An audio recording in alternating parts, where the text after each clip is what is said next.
Lo que pasa ahora. 8 de la noche, 11 minutos. Lucas, vuelve la tensión entre Colombia y Estados Unidos, esta vez por una frase que acaba de decir el presidente Gustavo Petro desde Cali. Un reto que le hace al secretario de Estado de Estados Unidos. Esta, Silvia, se ha vuelto una tensión constante. Esta tensión comienza cuando el presidente Donald Trump regresa a la Casa Blanca. Esto comienza el 20 de enero, cuando Donald Trump asume su segundo mandato. El 26 de enero se da la primera tensión por cuenta de estos aviones que el presidente Gustavo Petro no permitió que aterrizaran en territorio colombiano y que venían con ciudadanos colombianos que estaban siendo deportados desde los Estados Unidos. Esto finalmente se arregló rápidamente, aunque en su momento el presidente Trump anunció medidas fuertes para Colombia si finalmente no se recibía a estos migrantes.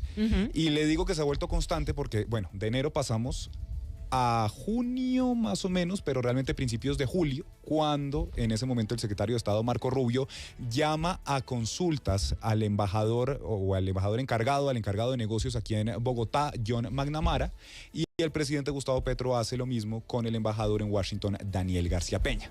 Entonces, aquí, segunda tensión, que también rápidamente se resolvió, ambos embajadores volvieron a sus respectivos países, y esto realmente se empezó a complicar más en el mes de septiembre, durante la Asamblea General de Naciones Unidas, aunque días antes de ese evento había desertificado el gobierno de Donald Trump al gobierno colombiano y a Colombia en la lucha contra las drogas.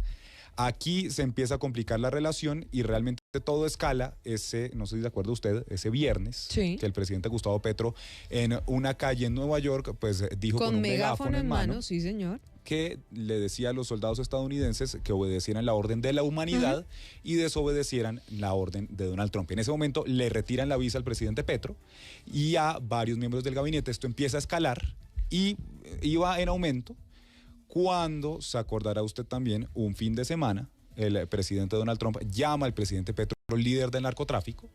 Ahí en algún momento dijeron algunos senadores que se iban a anunciar medidas contra el país, aranceles y demás. Finalmente esto no sucedió, pero 4 días después incluyen al presidente Petro, a la primera dama, o sí, se le puede decir así, sí, a Verónica Alcocer, Verónica Alcocer, al ministro del Interior Armando Benedetti y al hijo del presidente Nicolás Petro Burgos. Aquí ya esto se escaló y desde ese momento esto ha sido una tensión realmente constante, porque es que así como el presidente Petro habla de Estados Unidos, el presidente Donald Trump también ha hablado bastante de Colombia en las últimas semanas. Bastante ha hablado el presidente Donald Trump a las 8 de la noche, 14 minutos, pero usted tiene razón, el presidente Gustavo Petro no se queda atrás. Y acaba entonces, como les decíamos desde Cali, de retar al secretario de Estado de Estados Unidos, Marco Rubio, que es el jefe de las relaciones diplomáticas. Marco Rubio ha estado siguiendo muy de cerca el tema de Colombia, igual que el tema de Venezuela. Le interesa mucho a este secretario de origen cubano lo que pasa en este lado del hemisferio occidental. Claro, es que pues es de origen latino, es de padres cubanos. Creció en Estados Unidos, pero desde que fue senador, Silvia, que durante muchos años fue senador republicano, estuvo allí en el Capitolio, siempre estuvo muy interesado con todo lo que pasaba en este hemisferio. Por supuesto, ha condenado y ha sido muy crítico del régimen cubano. Ha condenado también lo que pasa en Nicaragua y en los últimos años también ha sido un férreo opositor al régimen de Nicolás Maduro en Venezuela. Pues oiga lo que dijo el presidente Gustavo Petro hace minutos en Cali. Y entonces le tengo que decir al señor Marco Rubio, hermano, si me va a meter preso, a ver si puede. Si me quiere poner la pijama naranja, inténtelo. Pero este pueblo no se le arrodilla.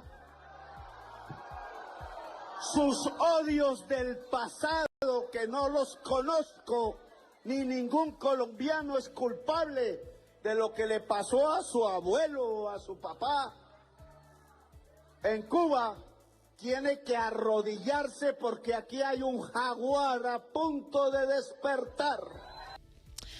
8:16. ¿Oyó bien lo que dijo el presidente Gustavo Petro a Marco Rubio? Pues hoy además está usando bastante la metáfora del jaguar que se despierta, ¿no? Sí, eso no es... es que honestamente no sabría de dónde salió el tema del jaguar que se despierta. No, pero hace unos días lo puso en un trino y ha usado esa metáfora constantemente. Pues que no molesten al jaguar porque el jaguar se despierta. Sí, ahora, ¿cómo es, Lucas, ¿cómo se llama eso? La frase de Abelardo de la Espriella, ¿eso no tiene que ver con algo así parecido? Pues Abelardo de la Espriella es el tigre. No, bueno, en este el momento. tigre, el jaguar. No, y Javier Milei el león, o sea, hay varios Tiene una políticos fauna, que están usando una fauna impresionante. Los felinos. La vida felina exactamente representada por los políticos. Pero bueno, en todo caso, reta a Marco Rubio a ponerle la pijama naranja. Esto es lo que dice el presidente Gustavo Petro en referencia a ese uniforme de color naranja que utilizan las personas que están detenidas en cárceles en los Estados Unidos. Y esto tiene un contexto, claro, Lucas, que es, por supuesto, esa fotografía que reveló la revista Cambio hace un par de fines de semana, en donde aparecen varias, no solamente congresistas, sino también un asesor de la Casa Blanca, con una carpeta, en esa carpeta una fotografía hecha por la oficina del senador Bernie Moreno, de origen también latino, de origen colombiano, en la que aparecen Gustavo Petro y Nicolás Maduro, ambos con ese traje naranja, una fotografía que fue hecha con inteligencia artificial. Claro, hecho con inteligencia artificial. Como usted lo dice, esto se da, Silvia, el 21 de octubre en un encuentro que hubo con senadores republicanos y con congresistas republicanos allí en la Casa Blanca. Esta foto en particular se tomó en el Salón Oval de la Casa Blanca. Se alcanza a ver, como bien lo decía usted, el membrete de la oficina de Bernie Moreno y se ve pues que esta es una foto elaborada con inteligencia artificial. Esto tenía además varios puntos. Había 5 puntos y mencionaban allí la doctrina Trump.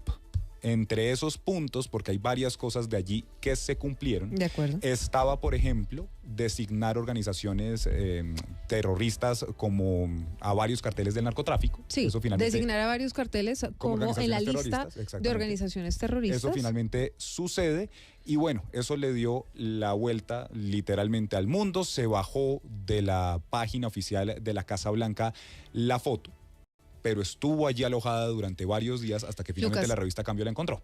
Pero esta es tal vez la respuesta más dura de Petro a esa situación de claro, la famosa pijama naranja, porque el presidente Gustavo Petro sí había reaccionado a la foto, pero no sé si usted está de acuerdo conmigo, esta definitivamente es la respuesta más contundente. No, y finalmente, Silvia, pues aquí reta al secretario de Estado Marco Rubio, líder de la diplomacia estadounidense, y le dice, venga. Y aquí, si usted lo hace, pues el pueblo no lo va a permitir y el pueblo no se va a arrodillar. Pero sí, es tal vez la mención más directa que hace, porque se acordará usted que incluso después de que la revista Cambio publica todo esto y pues bueno, se dan todas las reacciones al artículo, el presidente Gustavo Petro en su momento incluso dijo que iba a llamar a consultas al embajador Daniel García Peña. Esto finalmente le bajaron el tono desde la Cancillería colombiana y esto se quedó en una nota diplomática que se entregó en la embajada.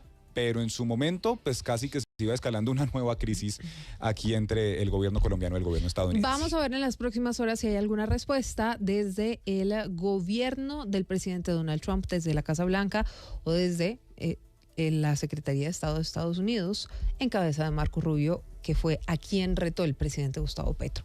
8:20 p.m. Poco a poco se va normalizando en otras noticias la movilidad en Bogotá.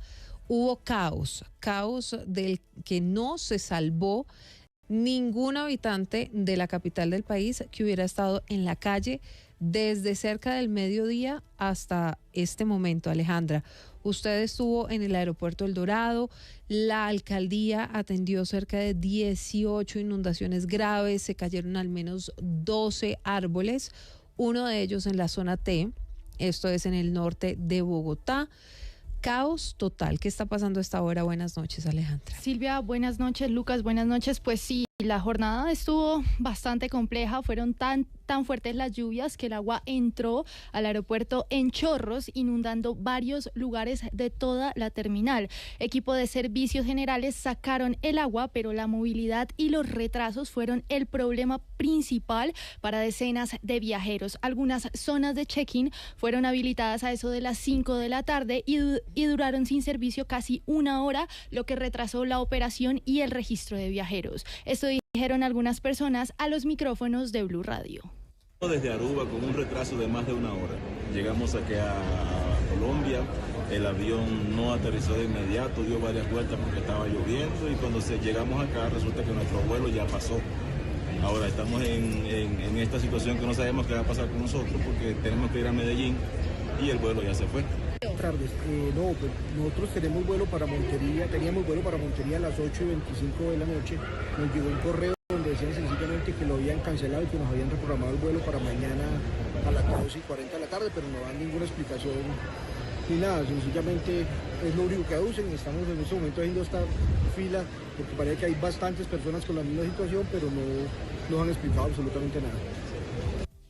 Desde Opaín aseguraron que las inundaciones fueron causadas porque algunos sistemas de drenaje de las cubiertas del aeropuerto se desbordaron, generando un empozamiento. La Aeronáutica Civil informó por su parte que el aeropuerto tenía su operación en máxima capacidad, pero por las condiciones del clima se estaban restringiendo temporalmente despegues hacia Bogotá para evitar congestiones, lo que podía causar demoras en los itinerarios de los vuelos. Y esto no es todo, Silvia. Por las fuertes lluvias, las autoridades reportaron más de varios árboles caídos, afectando la movilidad, por ejemplo, en zonas como la Avenida El Dorado con Avenida Rojas y en la carrera Cuarta con calle 17 en el centro de la ciudad, y en Chapinero, en la zona T donde usted dijo, en la calle 83 con carrera 12, otro árbol cayó y así se vivió ese momento. Central caída de árbol por rayo, no hay afectación en la vía, pero pues la zona peatonal sí tiene afectación.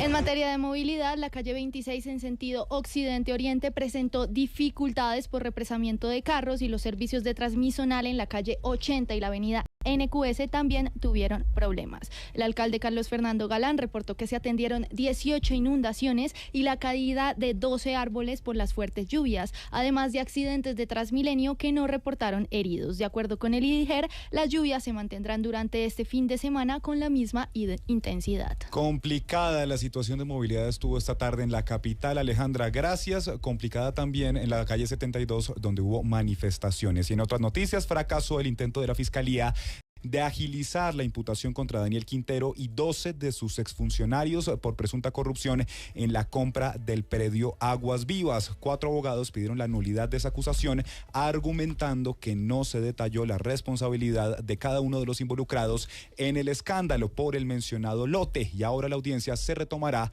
en el 2026. Carolina Zuluaga. 2 horas, pero sin avances, duró la audiencia de acusación contra el exalcalde de Medellín, Daniel Quintero, y otras 12 personas por el presunto negocio irregular que se hizo con el lote de Aguas Vivas. Pese a que en el proceso la Fiscalía tiene en su poder cerca de 4.000 pruebas documentadas contra los implicados y presentó el escrito de acusación el pasado 15 de noviembre, los abogados de por lo menos 7 de los procesados argumentaron que el ente acusador no cumplió con las condiciones legales, detallando en qué grado de responsabilidad incurrió cada uno de ellos en los delitos de presunto interés indebido en la celebración de contratos, prevaricato por acción y peculado por apropiación. Esto dijo el defensor del exmandatario de Medellín. Incumple los estándares jurisprudenciales sobre la determinación de los hechos jurídicamente relevantes. Por lo pronto, la diligencia se retomará el viernes 13 de febrero entre las 8 de la mañana y las 12 del día. 8:25, la policía entregó detalles de la investigación que permitió la extradición desde Francia a Colombia del presunto asesino del sacerdote Darío Valencia, ocurrido en abril de 2024 en Pereira, un crimen que conmocionó al eje cafetero. César Chaparro. Un video obtenido por la policía fue clave para los investigadores. En la imagen se observa al sacerdote y al sospechoso subiendo una camioneta que horas después de la denuncia por la extraña desaparición del religioso es ubicada por los investigadores del Gaula de la policía en el municipio de Viterbo, Caldas. Así lo cuenta el líder de la investigación, que pide reserva de su identidad. ¿Qué elementos clave encontraron en esa camioneta? Se encuentran rastros de sangre, algunos impactos de arma de fuego, con el propósito del indiciado evadir el accionar de la justicia, ¿sí? Esta persona viaja hacia la ciudad, hacia el país de Francia, se logra expedir una circular roja y es ahí donde, atendiendo esa circular, las autoridades francesas detienen en ese país al principal sospechoso de la desaparición en ese entonces del señor sacerdote Darío Valencia. Ya ubicado en Francia, viaja un grupo de ustedes, de investigadores del Gaula, a ese país. ¿A qué viajan? ¿Qué les cuenta él?